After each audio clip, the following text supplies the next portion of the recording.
The U.S. Department of Homeland Security has come under fire for its recent actions against pro-Palestinian activists associated with Columbia University.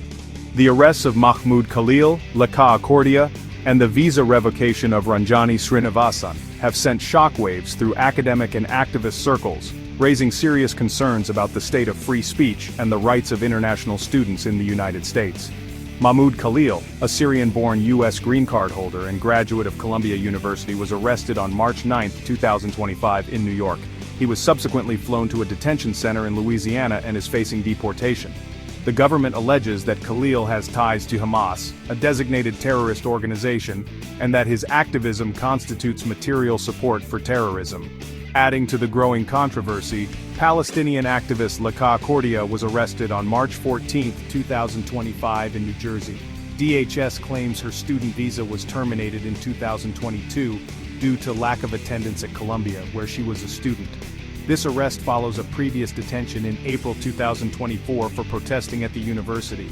In a separate but seemingly connected move, Ranjani Srinivasan, an Indian citizen and doctoral student in urban planning at Columbia, had her visa revoked on March 5, 2025. Srinivasan, who has been critical of U.S. foreign policy in the Middle East, self-deported earlier that week, according to sources. These arrests and visa revocations come amidst heightened scrutiny of pro-Palestinian activism on U.S. campuses, particularly at Columbia University, which has become a focal point for demonstrations and organizing. The government's actions have drawn condemnation from human rights groups, academics, and students who view them as a blatant attempt to silence dissent and stifle criticism of U.S. policy in the Middle East. The Trump administration has defended its actions, asserting that they are not targeting free speech, but rather enforcing immigration laws and protecting national security. Homeland Security Secretary Kristi Noem stated that advocating for violence and terrorism is grounds for visa revocation, suggesting that the targeted individuals had crossed the line from protected speech to material support for terrorism. Let me be clear, advocating for violence and terrorism is not protected speech, Noem stated in a press conference. The individuals in question have engaged in activities that raise serious concerns about their ties to terrorist organizations and their willingness to support violence. We have a duty to protect our citizens and our national security, and we will not hesitate to take action against those who threaten our safety. Deputy Attorney General Todd Blanche echoed Noem's sentiments, emphasizing that the investigation into Columbia University is ongoing and encompasses potential civil rights violations and terrorism-related crimes. Blanche stressed that the Justice Department is committed to upholding the rule of law and ensuring that anyone who violates U.S. laws, whether citizen or non-citizen, is held accountable. This is not about stifling free speech. This is about enforcing the law and protecting our national security, Blanche asserted. We will continue to investigate these matters thoroughly and will take appropriate action based on the evidence. Columbia University, thrust into the center of this escalating controversy, has faced criticism from both sides of the political spectrum.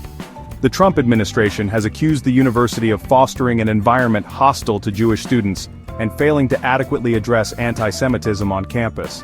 This accusation led to the administration pulling $400 million in federal funding from Columbia. Columbia's interim president, Katrina Armstrong, expressed concern over the recent federal raid on student dormitories, emphasizing the university's commitment to cooperating with law enforcement while also upholding the rights and privacy of its students. We are deeply concerned by the recent actions taken by the Department of Homeland Security, including the search warrants executed on our campus, Armstrong said in a statement. Columbia University is committed to upholding the law and cooperating with law enforcement, but we are also dedicated to protecting the rights and privacy of our students.